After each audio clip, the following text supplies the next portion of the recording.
Uncle मेरी बात तो सुनिए, मैं क्या बोल रहा हूँ। बात तो सुन लीजिए। पापा मैंने इसे यहाँ बुलाया था, छोड़ो छोड़ो। अंदर लेके जा इसको। और सुन, साक्षी की शादी वहीं होगी जहाँ हम तय करेंगे। अंकल क्या बुराई है प्यार करने में, आप मुझे ये बताइए। मैं प्यार करता हूँ साक्षी से, शादी करना चाहता हूँ, बहुत खुश है। यहाँ से निकल जाओ।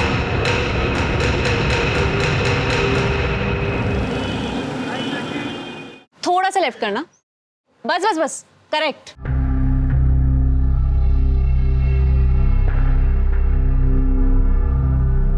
निया, ये सब क्या है? मैंने कहा था ना कैफे का लोगो मत बदलना। अरे हमारे पुराने कैफे के लोगों से सब हमें जानते थे। अरे वो पहचान थी हमारी। Bro, it's time for evolution ना। पहचान तो धोती कुर्ते की भी है, पर पहनते हो क्या तुम? जिस लोग कहते कैफे कितना कूल लग रहा है। रीब्रांडिंग से हमारे कैफे प्रमोट भी तो हो रहा है ना। कैफे सिर्फ तेरे नाम से, कैफे तेरी नहीं, समझी? इसमें मेरा हिस्सा भी तो है, सेम पेरेंट्स है हमारे। लड़कियों का कोई हिस्सा नहीं होता। शादी करो, पति के घर जाओ और वहां पे हिस्सा मांगो अपना। I will. इट्स ओके निया, रिलैक्स। चल अपने कैफे की कॉफी पिला। चल ना, कम। थैंक यू सो मच यार निया, तूने बचा लिया यार। साला 1 महीने से कोई काम ही नहीं आ रहा था ग्राफिक्स का, और पापा से पैसे मांगता ना तो वो खटिया खड़ी कर देता।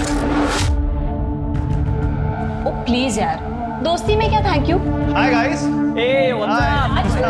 Yes, and I have a good news for you. So wish me and save your dates. तू शादी कर रहा है? Yes. और ये प्राची कौन है? कार्ड पे किसका नाम है? तेरा। किसके साथ? तेरा और प्राची का। तो मेरी होने वाली वाइफ। तू डम रहेगा रे। अबे ये प्राची मिली कहाँ तुझे? यार हम एक मैट्रिमोनियल वेबसाइट पर। Congratulations से काम नहीं चलेगा क्योंकि तुम सबको शादी वाले दिन पहुंचना पड़ेगा। बेटा शादी का कार्ड तूने मुझसे नहीं बनवाया ना, इसका बदला लूंगा मैं तुझसे। भाई सॉरी यार, वो एक्चुअली प्राची की फैमिली वालों ने बनवा दी।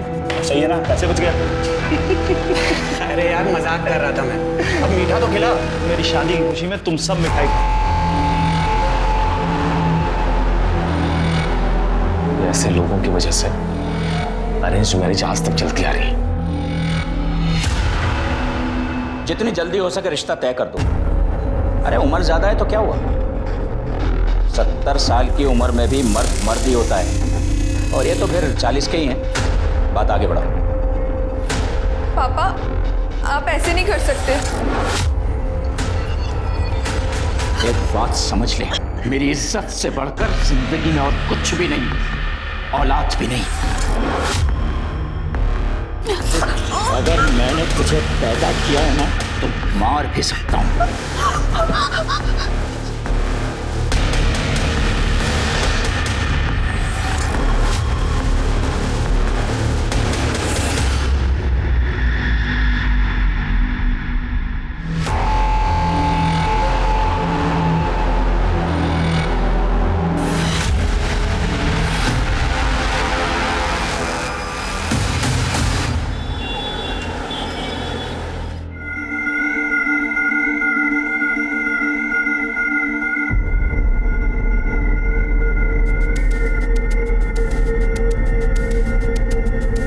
शानी ला पैसे दे।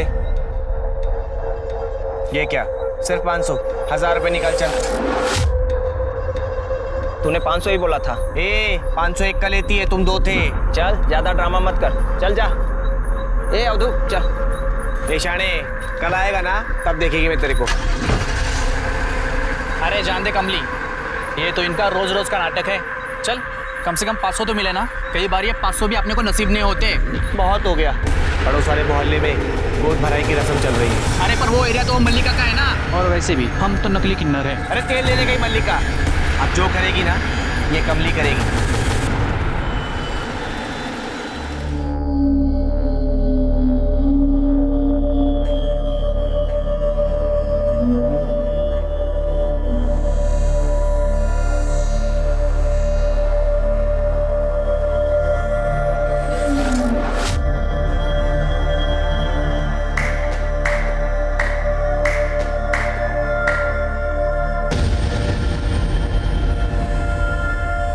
तेरी सारी बलाएं ले लूं, सदा सुहागन रहो, मुन्ना ही होगा।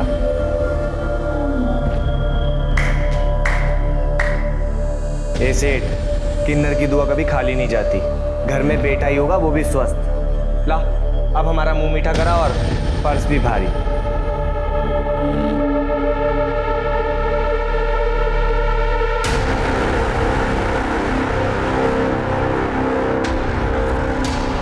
देख तो संभालना, रखो और दफा हो जाओ। ऐसे घर में खुशियां आई है, उसमें भी कंजूसी। तुझे बोला ना ये रख और दफा हो यहाँ से। चल 1000 रुपए तो दे, 500 रुपए बचा के करोड़पति बन जाएगा क्या? तू जाता है या मैं चप्पल निकालूं?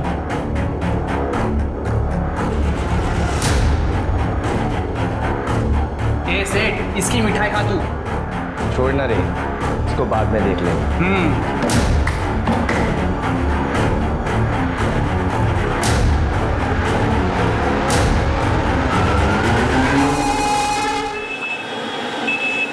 देखो पारुल, तुम एक नहीं 10 काम वाली बाई रख लो, मुझे क्या एतराज हो सकता है? आपको क्यों एतराज होगा? मैं यहाँ पे बाई ढूंढती हूँ और आप उसे 1 महीने में चलती कर देते हो। देखो पारुल, जिंदगी नर्क बना दी इस आदमी ने। 5वीं बाई भी काम छोड़ के चली गई है इनकी वजह से। क्या इनकी वजह से? तुमने देखा नहीं चोरी की थी उसने? ताई जी के पर्स में से पैसे निकाले। हाँ, कोई बाई चोरी करती है, कोई इन पे बुरी नजर डालती है। आज 500 रुपए के लिए उसकी घर की बददुआ ले ली। एक तो नौकरी छोड़ के बैठे पता नहीं क्या करते रहते हैं।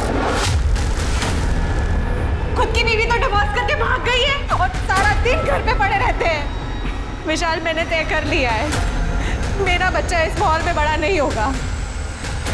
मुझे अलग होना है। या तो तुम नया घर लो या तो इस आदमी को यहाँ से निकालो, वरना मैं चली जाऊंगी। पारुल, देखे तूने तेवर इसके? भैया इस घर में कोई होगा जो पारुल चाहता है, नहीं तो आप अपना इंतजाम कर लीजिए। क्या?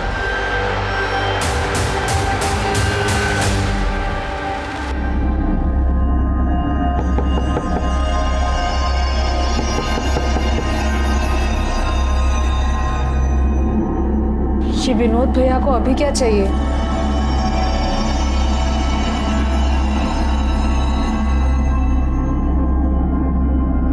क्या भैया?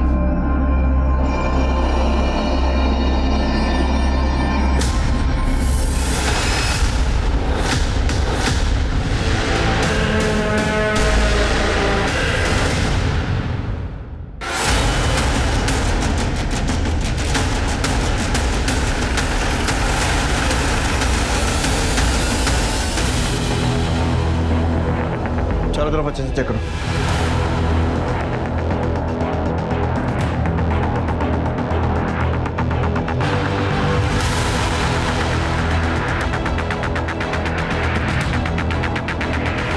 विनोद जी, आपके घर में घुसकर 2 लोगों की हत्या कर दी गई और आपको पता ही नहीं चला। कान पर जूं तक नहीं रहेंगी। मेरे डिवोर्स के बाद सिर्फ मुझे इंसोम्निया और डिप्रेशन की शिकायत है। स्लीपिंग पिल्स लेके सोता हूँ। सर, कबर्ड्स को तोड़ा गया, सामान गायब। सब ले गए, रुपए, पैसे, जेवर। अंदर कैसे है, कुछ पता चला? कॉन्सेंट्रेट के निशान। मतलब पूरी तैयारी से आए। विनोद जी, किसी से दुश्मनी आपकी है, आपके भाई की, या फिर हाल फिलहाल में कोई झगड़ा या फिर किसी पर शक हो आपको? कौन मार सकता है? कोई मार सके ऐसा तो कोई नहीं। बस कल नौकरानी से झगड़ा हुआ था, मैंने उसे घर से बाहर निकाल दिया। छोटी मोटी चोरी करती थी घर में। क्या? पैसे निकाल लिए? अच्छा, आप फोन रखो, मैं आपको कॉल करता हूँ। शीला, तूने ताई जी के पर्स में से पैसे निकाले? क्या? क्या क्या? ताई जी के पर्स में से पैसे निकाले तूने ना? ये क्या कह रहे हैं भैया आप? मैंने तो ताई जी का पर्स देखा तक नहीं। अच्छा, तेरा पर्स निकाल, अभी पता चल जाएगा, सच्चाई सामने आएगी। पर्स निकाल। पर्स निकाल। क्या कर रहे हो? आप ये क्या कर रहे हैं? अरे भैया रुकिए, क्या आप क्या कर रहे हैं? तुम लोगों को दिखाई नहीं देता? चोरी की है इसने। ताई जी के पर्स में से पैसे निकाले हैं। पर्स निकाल, पर्स निकाल। क्या कर रहे हैं भैया आप? मैंने तो ताई जी का पर्स देखा भी नहीं। ऐसे आदमी के घर में मुझे काम नहीं करना है जो और की इज्जत ना कर सके।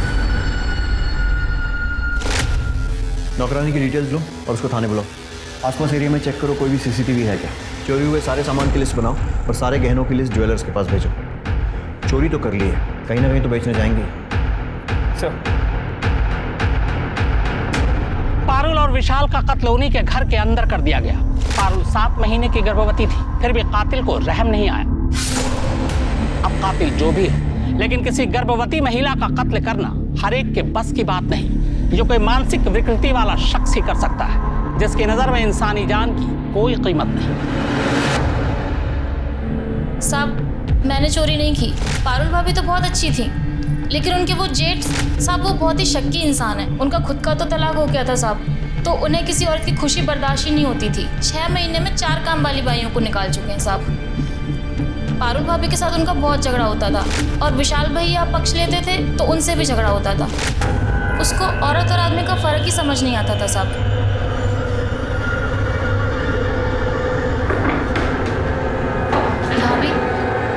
ये भैया मुझे ऐसे घूर घूर के देखेंगे तो मैं काम कैसे करूँगी? मैं भी एक औरत हूँ। अरे वो तुझे औरत है इसलिए घूर के नहीं देखते हैं, वो बहुत शक्की इंसान है। उन्हें तो लगता है कि मैं भी विशाल के पर्स से पैसे चोरी करती हूँ, मुझे भी ऐसे ही घूर के देखते हैं। ये सही है, उसने तेरी चोरी पकड़ी तो तूने उल्टा उस पर ही इल्जाम लगा दिया। नहीं साहब, मैं 10 घर का काम करती हूँ साहब, 15-20 हज़ार रुपये कमा लेती हूँ। 500 रुपये चुरा के पूरे मोहल्ले में बदनाम हो जाऊँगी साहब। मैं बेवकूफ़ थोड़ी हूँ साहब। ठीक है जाओ, और सुनो, बिना बताए शहर छोड़कर मत जाना। जी साहब। कहीं ऐसा तो नहीं है कि इस विनोद ने ही मर्डर किया और उसके बाद लूटपाट का एंगल दे दिया? इस विनोद पे नजर रखो, अगर इसने ये किया है बाकी एविडेंस से तो कोई फायदा नहीं होगा, फिंगरप्रिंट्स, मोबाइल रिकॉर्ड्स, लेकिन वो गहनों को ठिकाने लगाने की कोशिश करेगा। अगर इसी ने किया है तो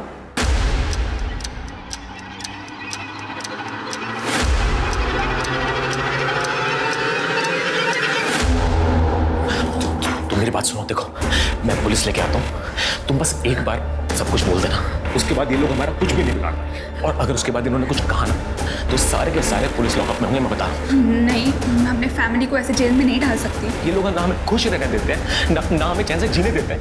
तुम इनके बारे में सोच रही हो?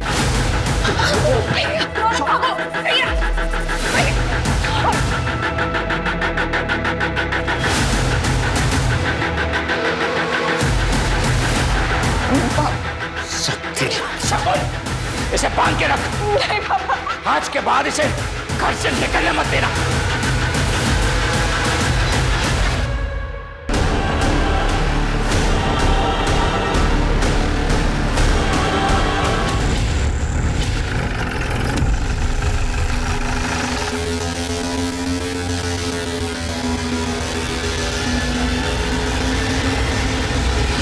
सही ये देखिए, पारुल और विशाल के मर्डर वाली रात विनोद किसी को मिला था और एनवेलप दिया। पता करो ये कौन है। सर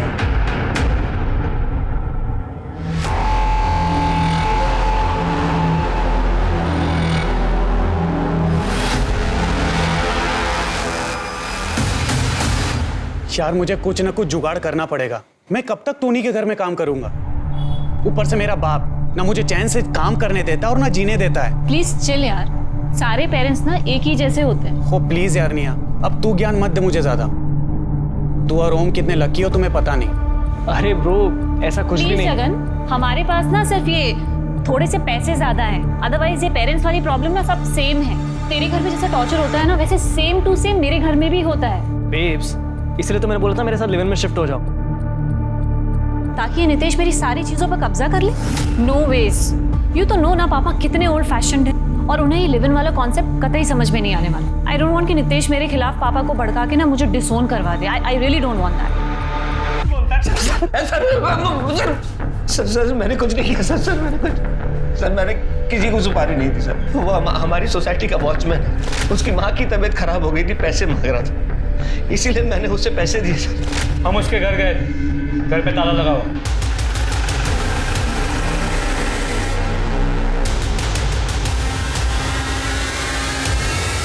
अपने गाँव गया होगा ना, मैंने पैसे इलाज के लिए दिए थे। कोई इलाज के पैसे नहीं थे, सुपारी दी थी अपने भाई और उसकी बीवी को मरवाने के लिए। सच बोला? नहीं सर, मैंने पैसे उधार में ही दिए थे और कुछ भी नहीं। तोड़ो इसको, और तब तक तोड़ो जब तक कि सच नहीं बोलता है, और उस वॉचमैन को ढूंढो।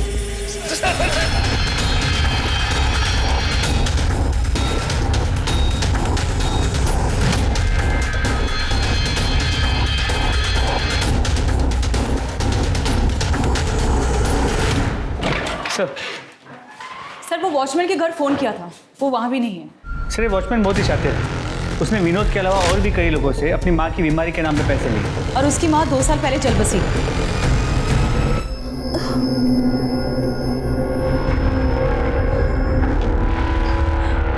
माँ ये देखो, प्लीज खोल दो मुझे।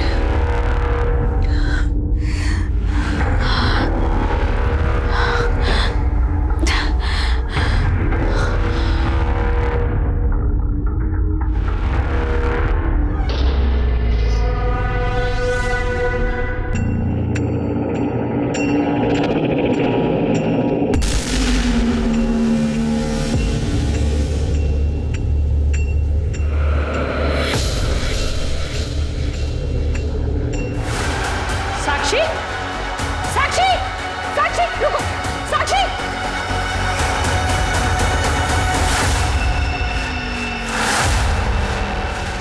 साक्षी, साक्षी, रुक जा, मैं कहता हूँ साक्षी रुक। कहाँ देख तू?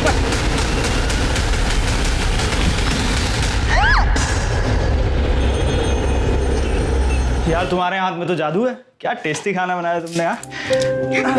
सच बताऊं तो आज अपने दोस्तों से इतने टाइम बाद मिलकर बहुत अच्छा लगा। हाँ। और ये चीजें याद है। वो निया स्वीट है, बट वो थोड़ा नकचड़ा है।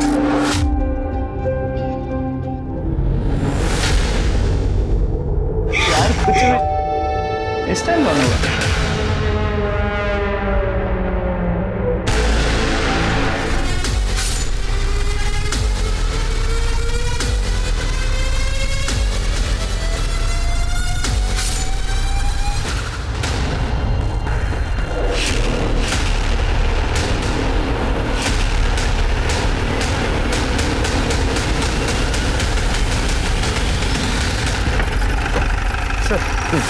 ये सफाई वाला सुबह कचरा लेने आया था, दरवाजा खुला था, उसने खून देख के हमें कॉल किया। सही देख।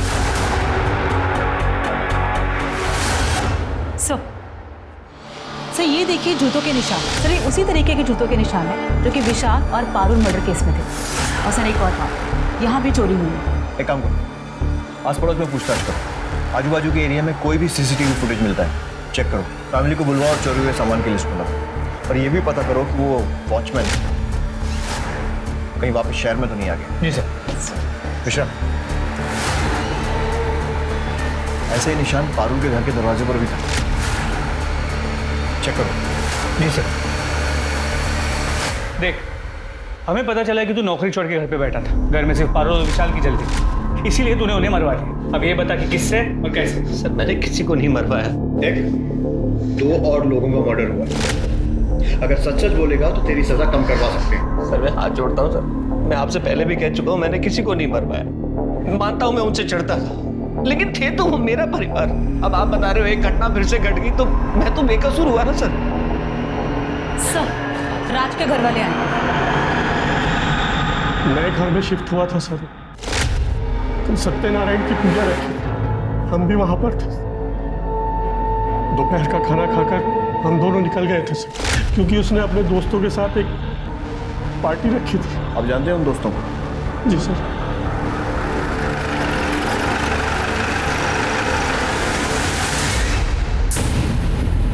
मैं, राज और टोनी एक ही कॉलेज में थे। कॉलेज के बाद राज बिजी हो गया था, लेकिन हमारे कांटेक्ट में था। सर, उसने और प्राची ने अपना 1 महीने में घर भी ले लिया था, और इनफैक्ट सर वो लोग खुश भी थे। इस बात से हम लोग प्राउड फील करते सर। सर हम तो उन्हें विश करने गए थे। तो जब तुम लोग वहाँ विश करने गए थे तो कुछ अलग या अजीब सा देखा? No sir, not at all. बल्कि राज और प्राची तो अपने फ्यूचर की बातें डिस्कस कर रहे थे हमारे साथ। अरे यार, इतने सारे गिफ्ट लाने की क्या जरूरत थी यार? अरे कैसे नहीं लाते यार, आफ्टर ऑल तो नए घर में शिफ्ट हुआ है। अच्छा, इसी बात पे कुछ खा। वाह, म्यूजिक सिस्टम, ये तो पक्का निया की पसंद होगी। हाँ of course, I knew it. मैं अभी प्ले करता हूँ। अच्छा राज, हाँ, do you mind if I ask कि तू सिंगल चाइल्ड है ना, तो फिर यहाँ पे अकेले घर पे क्यों शिफ्ट हुआ? वेल, हमें भी तो अपनी प्राइवेसी चाहिए ना, हम भी थोड़ा लाइफ एंजॉय करना चाहते हैं, और फिर हम बेबी भी प्लान कर रहे हैं। तो व्हाट यार, अभी तो शादी हुई है, इतनी जल्दी क्या है बच्चे की? ओ मॉडर्निटी की देवी। यार तुम लोगों का ना मुझे सीरियसली कुछ समझ में नहीं आता है। छोड़ो यार, let's have some fun.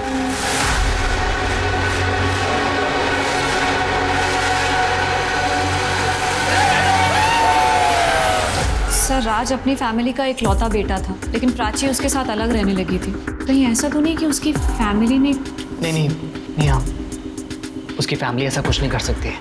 Although sir, राज की जो एक्स गर्लफ्रेंड थी रितु, वो भी उससे झगड़ा करती थी और कई बार तो सोशल मीडिया पे उसके साथ पिक्चर्स पोस्ट करके उसे गालियाँ भी देती थी। ओह यस सर, ये देखिए सर, राज ने कल ही सत्यनारायण की पूजा के पिक्चर्स डाले थे। ये देखिए रितु ने क्या कमेंट किया हुआ है।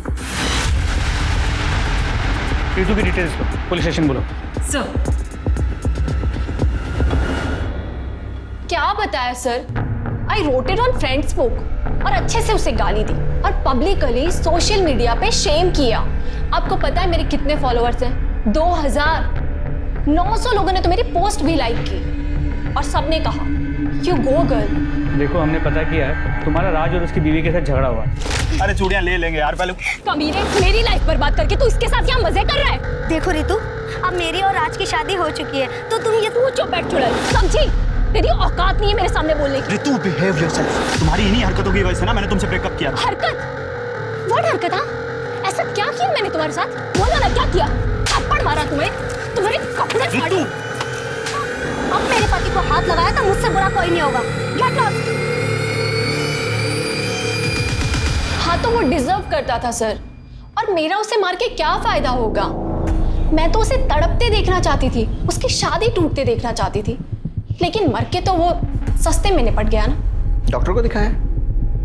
मतलब थोड़ा। क्यों सर? क्योंकि तुम्हारी बातें ऐसी हैं। इसके अलावा चेक करो। फिलहाल जाइए, लेकिन शहर छोड़कर मत जाइएगा। जी सर। चलिए। ये क्या कर दिया सोशल मीडिया ने आजकल के बच्चों का? मेरा बेटा भी पूरे समय फोन पे चिपका रहता है। अरे कितनी बचकानी बातें करती है। नहीं सर, क्या ये मर्डर कर सकती? लगता तो नहीं है। इसको नजर रखो। ये कॉल रिकॉर्ड चेक करो, पता करो इसने किसी शेडी आदमी से कांटेक्ट किया है या फिर किसी को हायर किया है। ऐसा करो, विनोद का सोशल मीडिया भी चेक करो, कहीं ये लोग ऑनलाइन तो लोगों को हायर नहीं कर रहे। अच्छा, बाकी के सीसीटीवी फुटेज आए? सर रात के घर के पास एक बैंक के एटीएम का सीसीटीवी फुटेज मिला, उसे क्रॉस चेक कर रहे हैं। और ज्वेलर से कोई इन्फॉर्मेशन? सर अब तक कुछ नहीं सर। मोस्ट प्रोबेबली ये ज्वेलरी शहर के बाहर बेची गई होगी।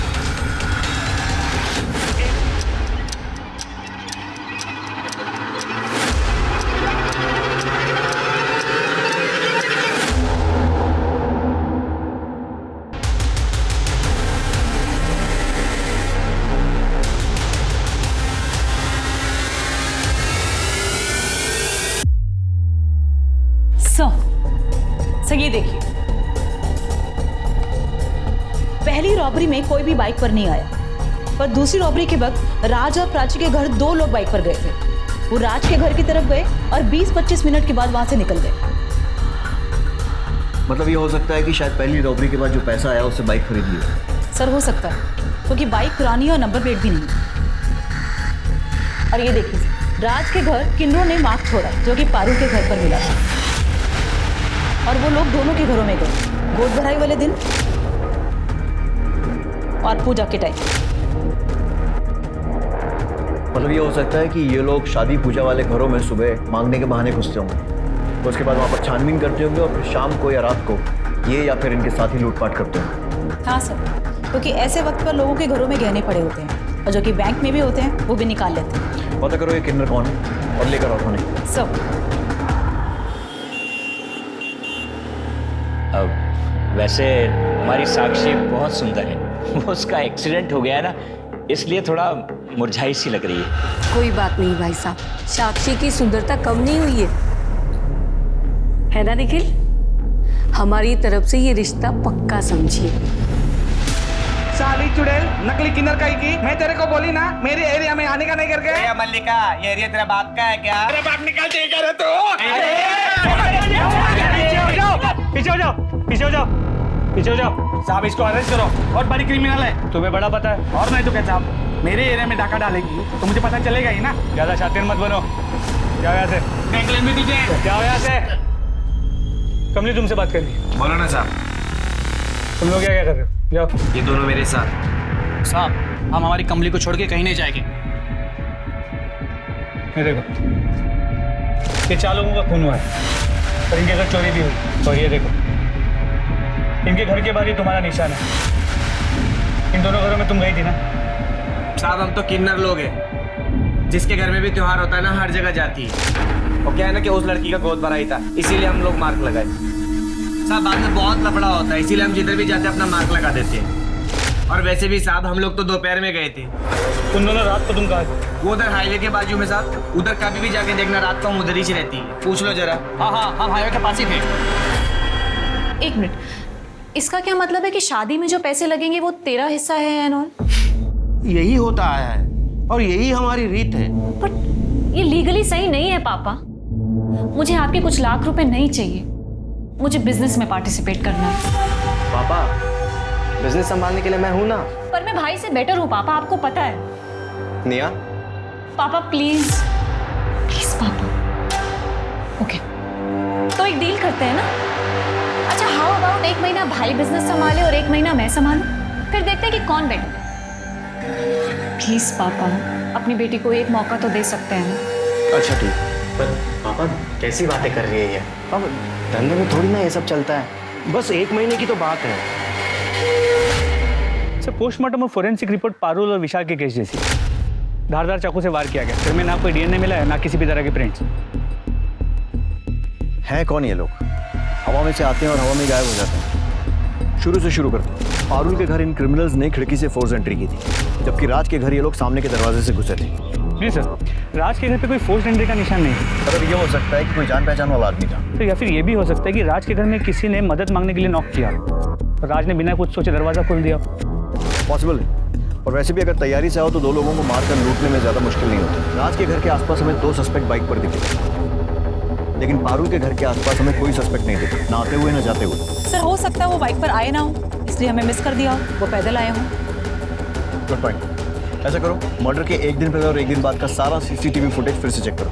सर चोरी के सामान बेचने की कोई इन्फॉर्मेशन? नहीं सर, अपने एरिया में कुछ नहीं मिला। मैंने फोटोज को बाकी के पुलिस स्टेशन में सर्कुलेट कर दिया, शायद किसी और शहर में बेचा गया। ठीक है। ये निया बहुत तेज बन रही है, इसका फेल होना बहुत ज़रूरी है। अगर मेरे होते हुए भी पापा ने बिजनेस निया के हाथ में दे दिया तो फिर मेरी क्या इज्जत रह जाएगी?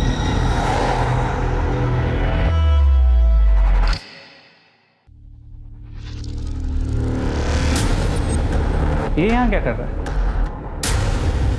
जानते हो इसे? जी सर, उस दिन कैफे में देखा था, राज का दोस्त है। सर कमली के अलावा यही एक कॉमन लिंक है। मर्डर वाली रात कुछ घंटे पहले ये वहाँ देखा गया था। और निकला कब? सर मर्डर की अगली सुबह टोनी के साथ। मतलब मर्डर की 1 रात पहले आया और मर्डर की अगली सुबह निकल गया। इसका एड्रेस निकालो और सारी डिटेल्स पता करो। सर सारा टाइम कंप्यूटर पे लगा रहता है। उस दिन मैं नाराज हो गया, थोड़ा सा कुछ कैश सुन दिया तो नाराज होकर अपने दोस्त के घर चला गया। कौन से दोस्त के? टोनी है उसका। तो बोला कि प्रोजेक्ट पूरा करके आऊँगा, 2 दिन बाद वहीं से आया।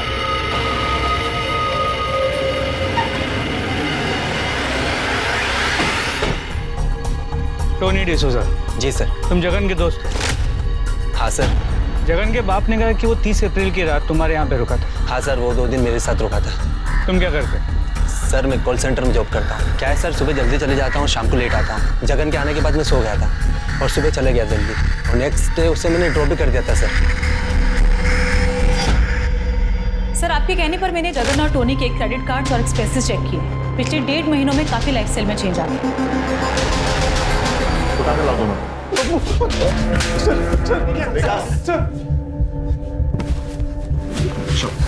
शुरू जाओ। मैंने कुछ नहीं किया है सर। और सर राज और प्राची की हाउस वार्मिंग पार्टी के बाद हम लोग ओम के फ्लैट पे चले गए थे सर, पार्टी कंटिन्यू करने की। सर मैंने चेक किया है, इन लोगों की मोबाइल लोकेशन ओम के घर की है। नमस्ते आंटी, साक्षी को मैं तैयार कर देती हूँ। ठीक है, पर जल्दी करना।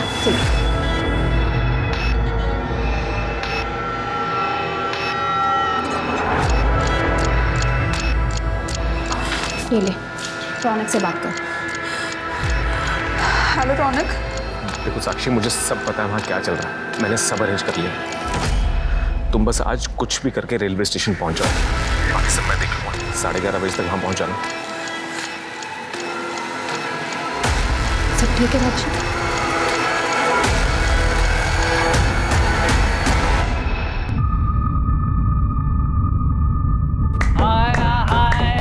बधाइयो सेठ, बधाइयो। घर में खुशियां आ रही है तेरे। चल शगुन दे। हाँ हाँ। तेरी बेटी सदा सुहागन रहे। ले। ये हुई ना बात।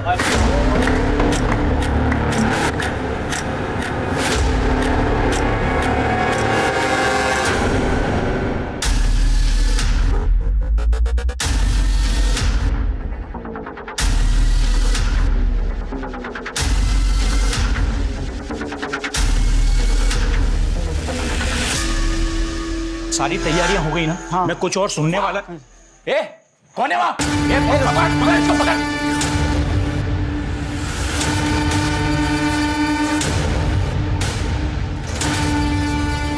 कौन है तुम लोग?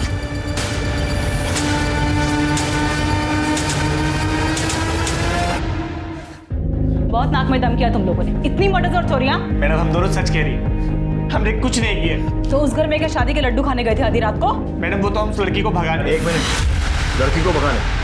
वो साहब कितना अच्छा मुख है तेरा, जी करता है तेरी सारी भलाई में। ये लोग मेरी शादी जबरदस्ती कर रहे हैं, मुझे आज रात यहाँ से भागना है, प्लीज मेरी मदद कर दो। मतलब उस लड़की की जबरदस्ती शादी हो रही है? जी साहब। साक्षी को फोन लगाओ। सर नहीं सर, मेरी शादी मेरी मर्जी से ही हो रही है। वो कमली आपसे झूठ बोल रही है। ठीक है।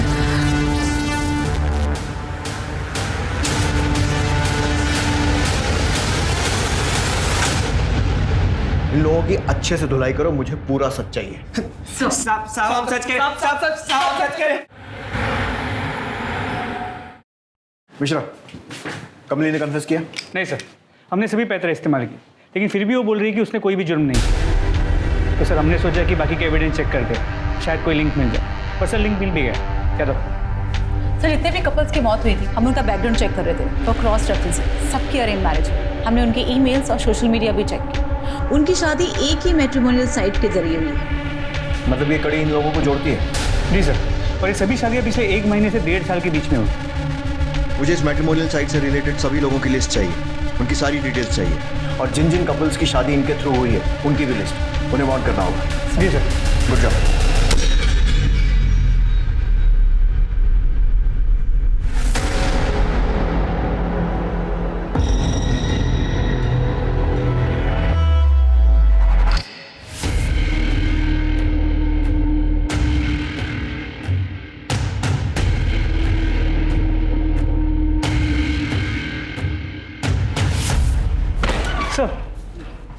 सर टोनी डिसोजा, पारुल का पड़ोसी और राज का दोस्त। ये उसी कंपनी में काम करता है जो विवाह केंद्र का वेबसाइट मैनेज करती है।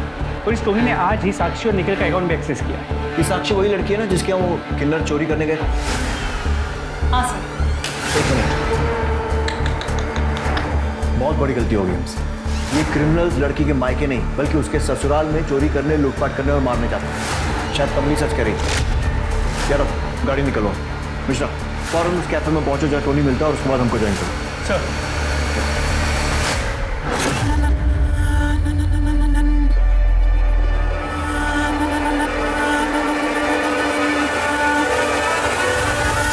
और इसीलिए मुझे ये शादी करनी पड़ी।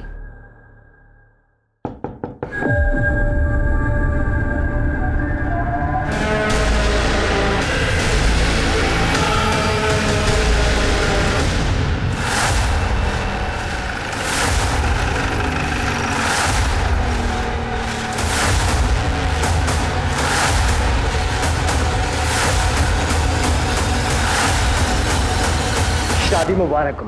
हाथ पीछे, मैं तो खोपड़ी पे गोली मारूंगा। पीछे चाकू फेंको, पकड़ो दोनों।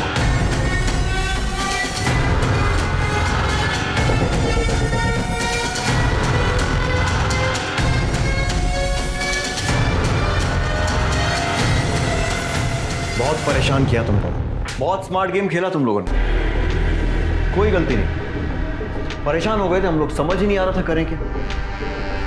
फिर हमने वही किया जो हम लोग हर बार करते हैं, कॉल रिकॉर्ड्स को अच्छे से चेक किया। और एक चीज नजर आई, हर मर्डर और लूट के पहले तुम चारों की लोकेशन ओम के घर पर ही मिली। और तब लगा कि यार दाल में तो कुछ काला है। तुमको उठाने पहुंचे तो तुम्हारा भाई नितेश, उसने तो पहले ही पुलिस को फोन कर दिया था तुम्हें पकड़वाने के लिए।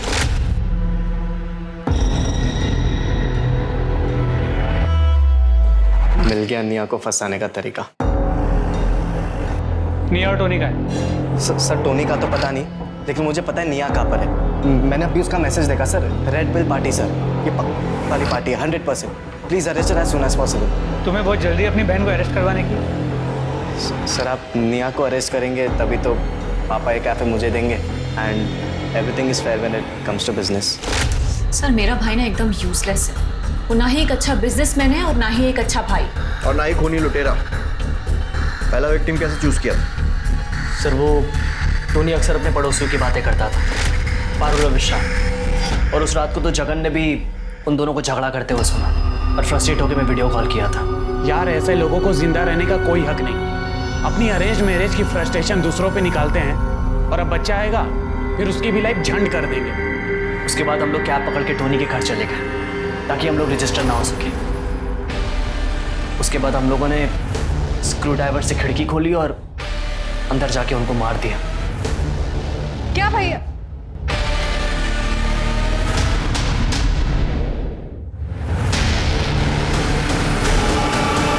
पहली बार था सर, पर क्या किक थी।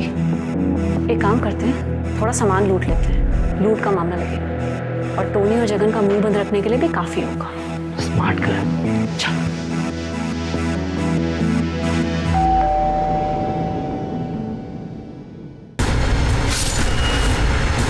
उसके बाद हमने पैसे टोनी और जगन को देना शुरू कर दिया और वो भी हमारी मदद करने लगे। टोनी हमें इन्फॉर्मेशन देता था अपनी वेबसाइट से। उसके बाद हम रेकी पे जाते थे ये पता करने के लिए कि कौन अकेले रहता है और किसके पास कितनी सिक्योरिटी। अगर हमें ऐसा लगता था कि हम दोनों उस चीज़ को हैंडल नहीं कर पाएंगे तो टोनी और जगन को अपने साथ लेते थे। मर्डर करने के बाद हम वो कपड़े और ग्लव्स जगन को देते थे और वो उसे डिस्पोज करता था। उसके पापा म्यूनिसिपल डिपार्टमेंट में काम करते हैं। हमें मज़ा आने लगा और टोनी और जगन की पैसे की प्रॉब्लम सॉल्व होने लगी थी। So basically a win win situation for us. और जिन बेचारों को मारा उनकी फैमिली के लॉस का क्या, उसके बारे में सोचा कभी? अब ये बताओ उन बेचारों को क्यों मारा? तुम्हें तो पैसों की कमी भी नहीं थी ना? सर ये मेरा प्लान था, मुझे शादी नहीं करनी थी, लेकिन जबरदस्ती मेरे पेरेंट्स ने मेरी अरेंज मैरिज करवा दी थी और शादी के अगले दिन ही लड़की अपने आशिक के साथ भाग गई थी। उसके बाद से मुझे नफरत हो गई थी अरेंज मैरिज से, खास करके उन लोगों से जो रिलेशनशिप में होने के बाद अपने पेरेंट्स के प्रेशर में आके अरेंज मैरिज करते। फट्टू होते ऐसे लोग साले। और मुझे प्रॉब्लम थी बच्चों के क्रेज से। पॉपुलेशन इतनी बढ़ रही है सर, मतलब अगर प्यार नहीं है तो शादी करके बच्चे पैदा करने का क्या फायदा? और ये पेरेंट्स, इनके साथ तो जबरदस्ती हुई, ये अपने बच्चों के साथ भी वही करते हैं। For what? किस लिए? ऐसे बढ़ाएंगे अपने वंश का नाम? बहुत क्रांतिकारी विचार हैं तुम लोगों के, और मेरे हिसाब से आपके आगे आने वाले कुछ साल जेल में बीतने वाले। सीरियल किलर को पकड़ना इतना मुश्किल क्यों है? मैंने अपने करियर में कई सीरियल किलर से मुलाकात की और बात की, और जो चीजें समझ में आई वो ये है कि एक तो सीरियल किलर हमारे आसपास होता जरूर है पर शक की कोई गुंजाइश नहीं छोड़ता, बेहद लो प्रोफाइल रहता है, उसका टारगेट बहुत साफ होता है, वो हमारे आसपास होते हैं, हमारे बीच में होते हैं, लेकिन कभी भी शक की कोई गुंजाइश नहीं छोड़ते।